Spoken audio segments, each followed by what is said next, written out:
Hello, my shimmering star. I am Amika Daya. Welcome you all to this amazing platform of Tutors Theory. Our today's topic is the Unit 3 from the Unit 3 of Maths for DLED first year. And the name of the chapter is Barriers of Meaningful Learning of Mathematics. मतलब जब आप गणित पढ़ना चाहते हो, जब आप learning कर रहे हो गणित की, तो ऐसे कौन कौन सी बाधाएं हैं या ऐसे कौन कौन से बैरियर हैं जो आपके रास्ते में आते हैं जब आप एक मीनिंगफुल लर्निंग करने जा रहे हो मैथ्स. फर्स्ट है कौन कौन सी चीज़ें ऐसे होती हैं. सबसे पहले है चिल्ड्रंस थिंकिंग. मतलब बच्चे ना पर्सपेक्टिव ही नेगेटिव लेके चलते हैं. जैसे बहुत सारे बच्चों को ऐसा लगता है कि अगर मैथ्स का नाम सामने आ गया है तो maths is very boring kind of subject जिसमें आपको मेहनत बहुत ज़्यादा करनी है. तो बच्चों की जो थिंकिंग है गलत फहमी पाल ली है या बच्चों ने अपनी सोच भी वैसे बना ली है. फर्स्ट रीज़न ये है मिसकंसेप्शन. जैसे किसी के लिए डिफिकल्ट था, उन्होंने सुना कि मैथ्स तो ना बहुत डिफिकल्ट सब्जेक्ट है और उन्होंने भी अपने मन में ये समझ लिया कि yes maths is very difficult subject. तो ये मिसकंसेप्शन है. फियर, मैथ्स से डर लगता है क्योंकि चीज़ों को करके देखना पड़ता है और मोस्ट ऑफ अस वॉइंट्स की हमें चीज़ें ना रट्टा लगा ले, हम चीज़ें मैनिपुलेट कर ले. पर मैथ्स में ऐसा कुछ नहीं है कि अगर आपको 2+2 4 ही करना पड़ता है, आप कथाएं नहीं बना सकते हो. केयरलेस मतलब मैथ्स कर रहे हो, फियर भी नहीं है, ऐसा कुछ चीज़ें नहीं है, बट आप केयरलेसनेस बहुत दिखा रहे हो. तो मैथ्स में एक छोटे से प्लस या माइनस के साइन से ही पूरा सम आपका गलत हो सकता है. और कॉमन एरर जो बच्चे करते हैं उनसे भी मैथ्स की जो लर्निंग है वो इजी नहीं हो पाती. और ये सारे हम बोल सकते हैं कि these are all like a barrier of maths. Learning देखो RS वुडवर्थ के अकॉर्डिंग क्या है. मीनिंगफुल लर्निंग आप किसे बोलोगे? किसी भी एक्टिविटी को आप मीनिंगफुल तभी बोल सकते हो कि जब आप किसी भी एक्सपीरियंस कर रहे हो किसी एनवायरनमेंट में रह के, अगर वो आपके लिए इफेक्टिवनेस शो कर रहा है और वही लर्निंग आपकी उस एनवायरनमेंट में यूटिलिटी दे रही है, मतलब वो लर्निंग आपकी उस लर्निंग की कुछ यूसेज है, तो आप उसे फुल लर्निंग बोलते हो. वुडवर्थ क्या कहते हैं? An activity may be called as learning is so far develop the individual in any good और बैड वे. मतलब जो किसी इंडिविजुअल को अच्छा या बुरा विकसित कर सकती है in his environment. Experience is different from what it would otherwise have been. मतलब हमारी जो अनुभव है वो अलग बनाते हैं हमारा एनवायरनमेंट में बिहेवियर कैसा रहेगा. तो वुडवर्थ यही कहते हैं कि जो लर्निंग है उसे कहा जा सकता है जो इंडिविजुअल को अच्छा या बुरा बना सके और उसके व्यवहार में भी चेंजेस आ जाए. देन डेफिनेशन है लर्निंग. जो बच्चा है जो लर्न कर रहा है, तो मीनिंगफुल लर्निंग आप उसे ही बोलोगे जब उसकी जो इनेट पावर है, जो उसकी आंतरिक शक्तियां हैं वो विकसित हो जाए, उसकी एबिलिटी विकसित हो जाए. तो मीनिंगफुल लर्निंग क्या है? रियलाइजेशन है. आपके आसपास जितने भी ऑब्जेक्ट्स हैं या फिर आप जो भी ऑब्जेक्टिव अपने डेली लाइफ में लेके चलते हो, उन ऑब्जेक्टिव को अचीव करने के लिए बच्चे को प्रॉपर अपॉर्चुनिटी क्या मिली है या बच्चे के पोटेंशियल्स को कैसे मोल्ड किया गया है कि बच्चा अपनी सक्सेस को जरूर से गेन कर पाए. And you all are the member of society. तो किसी भी सोसाइटी में रहते हुए आपको एक प्रोडक्टिव अगर बन के दिखाना है तो वो आपकी क्या कहलाएगी? Meaningful learning. तो we can say that meaningful learning is none other than but is a kind of direction which enhance the potential capabilities skills. किसी भी बच्चे की अगर वो इंक्रीज करा पा रहे हैं and at last the child is going to be a very productive for their society, then it will called as a meaningful learning. Meaningful learning हमें मैथ्स में कैसे हेल्प करती है? फर्स्ट डेवलपमेंट होता है किसका? हमारी जो मानसिक बुद्धि है उसका, कौशल है उसका, हमारी जो भी लर्निंग एबिलिटीज है उसका. अदर सब्जेक्ट को भी लर्न करने में हेल्प करती है because we are going to be very logical. And if you are going to learn the science you have to be very logical. आप कुछ ऐसे नहीं बना सकते कि what do you mean by pressure, तो you have to just say that force upon area is a pressure.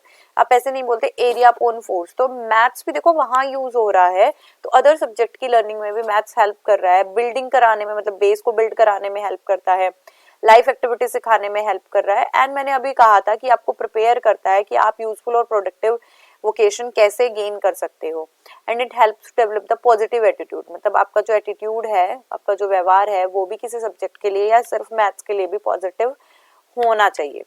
तो यही है, मानसिक और बौद्धिक शक्ति का विकास होता है, अन्य विषय सीखने में भी मदद होती है, गतिविधियों से समस्याओं का हल कर सकते हैं, आजीविका, आपका वोकेशन अच्छे से कमा सकते हो आप, एंड आपका जो प्रोडक्ट है वो अगर आपको मैथ्स आता होगा तो आप अच्छे से कर पाओगे। मैं ये नहीं कहती अगर आप लिटरेचर में हो, पेंटिंग में हो तो आपको मैथ्स की जरूरत नहीं पड़ेगी, या आप ये सोच लोगे कि नहीं मैं तो आर्ट्स का बच्चा हूँ, मतलब आर्टिस्टिक वाला, तो मुझे मैथ्स की कहाँ जरूरत है। अगर आप आर्ट को भी अपना व्यवसाय बना रहे हो तो भी आपको डील कैसे करना है, कैसे आप प्रोडक्ट्स का लेन देन करोगे, इन सारी चीजों के लिए एक सकारात्मक दृष्टिकोण रखते हुए आपको आपकी मानसिक बुद्धि, बौद्धिक क्षमताओं को की सहायता जरूर लेनी पड़ेगी। तो सार्थक सीखना उसे ही कहा जाता है जो आपकी इन सारी जो भी सर्विसेज हैं ये आप सबको प्रोवाइड करा सके।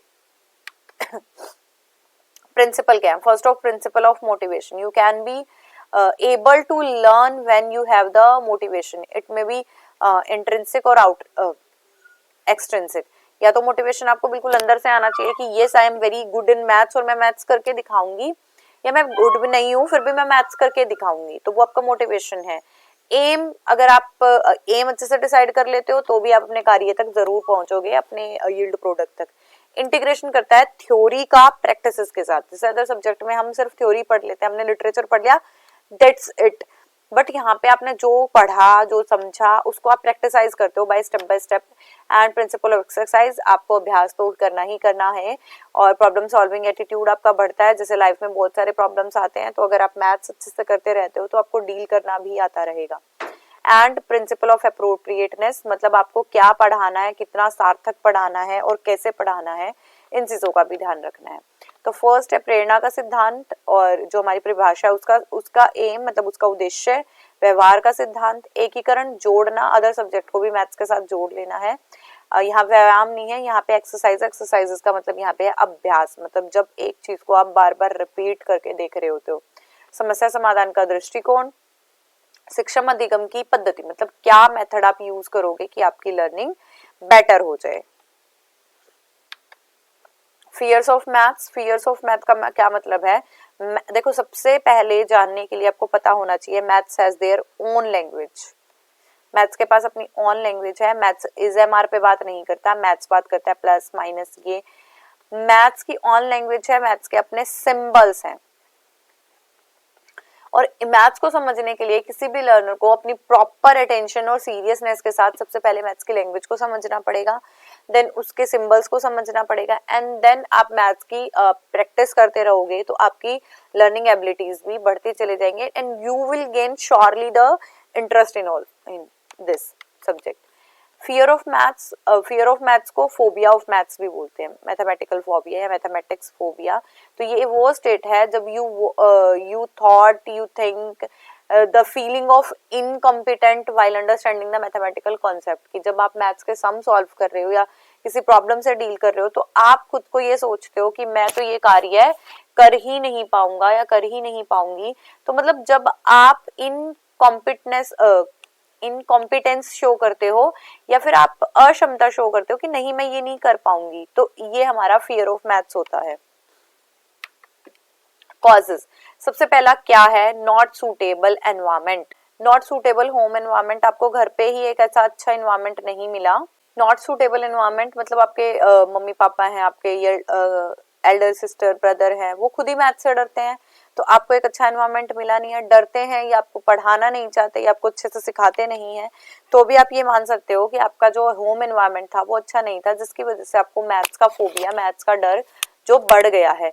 Any previous bad experiences for of self, मतलब आपको पीछे मैथ्स का टेस्ट हुआ और आपने ना 20 में से 2 मार्क्स गेन किए, तो आपको क्या, इवन आपके टीचर्स को, आपके पेरेंट्स को भी यही लगेगा you are very dull in the subjects of math. तो ऐसे प्रीवियस बैड एक्सपीरियंस की वजह से भी हमें मैथ्स का फोबिया हो जाता है। मैथ्स के टीचर से बहुत डर लगता है, तब भी हो जाता है। कैलकुलेशन अच्छे से नहीं कर पाते हो तो कैलकुलेशन अच्छे से नहीं होती है, तो सम्स भी सॉल्व नहीं होते, सम्स सॉल्व नहीं होते तो आंसर गलत होते हैं, आंसर गलत नहीं होते तो मार्क्स गिरते हैं, तो ये भी है। And lack of understanding of geometrical concept, जैसे बच्चे बहुत कंफ्यूज हो जाते हैं कि एस प्रॉपर्टी क्या है, एस प्रॉपर्टी क्या है, जैसे कॉन्ग्रुएंसी में करते हैं एस प्रॉपर्टी क्या है। तो जब आप चीजों को समझने की कोशिश कर रहे हो in geometry, there are lot of confusion कि कैसे 360 डिग्री होगा, बेस अगर आपको फाइंड करना है तो आप कैसे फाइंड करोगे, तो इनकी वजह से भी मैथ्स का फोबिया जो है बढ़ता ही चला जाता है। सिम्टम्स क्या है? दो टाइप के सिम्टम होते हैं कि जिनसे आपको पता चले कि मैथ्स में बच्चे को फोबिया है।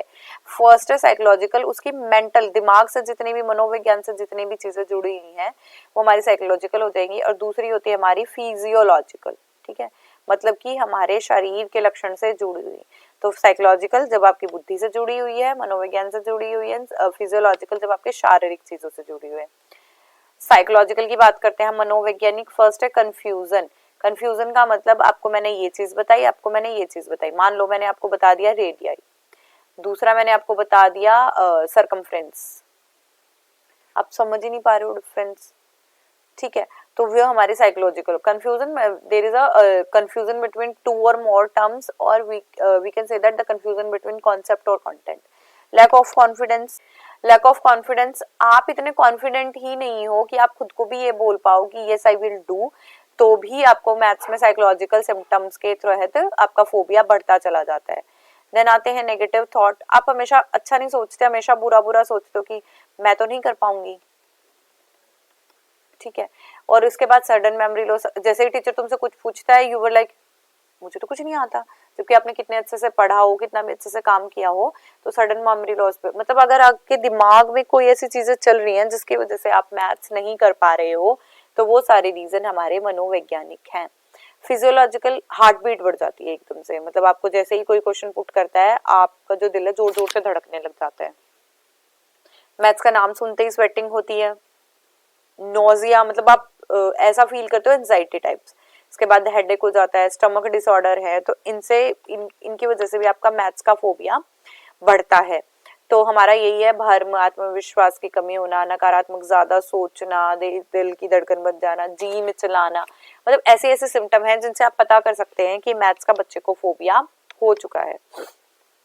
Ways follow to minimise the efforts failure in maths, मतलब ऐसे कौन से तरीके हैं जिसमें मैथ्स में जो बच्चों को फियर है या मैथ्स में बच्चे पीछे रह जाते हैं, लैक कर जाते हैं, उनको आप रिमूव कर सकते हो। फर्स्ट है पॉजिटिव एटीट्यूड। आपको बच्चों का जो एटीट्यूड है वो पॉजिटिव रखना है, कि आप बच्चों को शुरू से सिखाते चलो कि मैथ्स जो है एक डिफिकल्ट सब्जेक्ट नहीं है, ये एक बहुत इजी सब्जेक्ट है and much more scoring also. Hindi में तुम पूरा क्वेश्चन का आंसर लिख दो, हो सकता है टीचर उसमें 2 नंबर दे, हो सकता है एक टीचर उसमें 1 नंबर दे, और हो सकता है एक टीचर से 5 नंबर दे दे, बट अगर मैथ्स का क्वेश्चन आपने ठीक कर दिया है तो हर एक टीचर की ये मजबूरी है कि वो आपको 5 मार्क्स ही देगा। दूसरा, न्यू टेक्निक्स, जब आप एक अच्छे तरीके यूज कर लोगे तो भी आपका मैथ्स का जो फोबिया है या फेलियर ऑफ मैथ्स है वो डिक्रीज हो जाएंगे, मतलब इंक्रीजिंग नहीं, sorry, dealing with the weak student.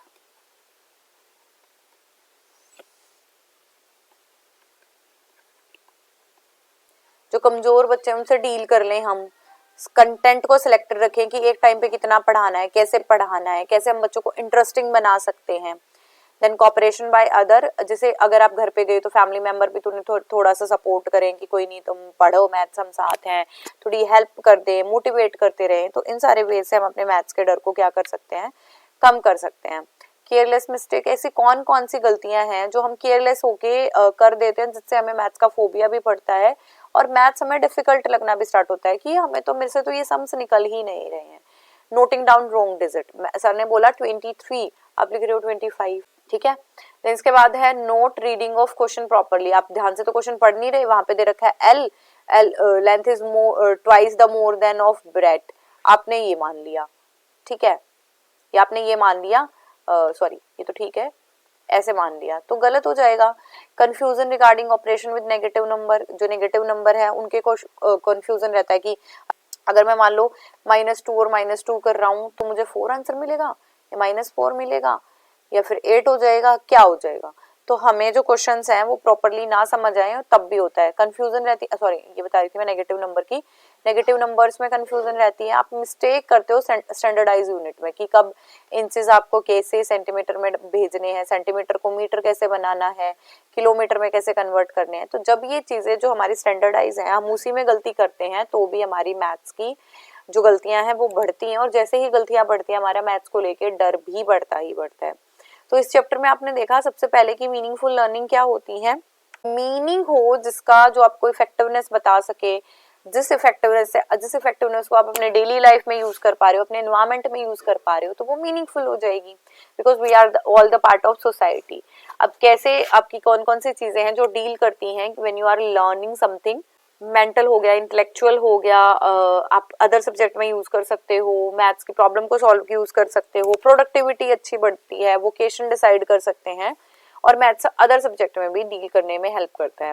Principal क्या है, ऐसे कौन कौन सा सिद्धांत है जिनकी वजह से हमारा लर्निंग का मीनिंग बढ़ता है? मोटिवेशन है, एम डिसाइड करना, प्रैक्टिस करना, एक्सरसाइज करते रहना, मतलब अभ्यास करते रहना बार बार, और प्रॉब्लम सॉल्विंग एटीट्यूड के तहत अपनी जो एबिलिटी है वो डेवलप करोगे, और एप्रोप्रिएटनेस देखोगे कि मुझे क्या मांगा, कितना मांगा, और एज अ टीचर तुम कौन सा मेथड यूज करोगे while you are teaching in the classroom.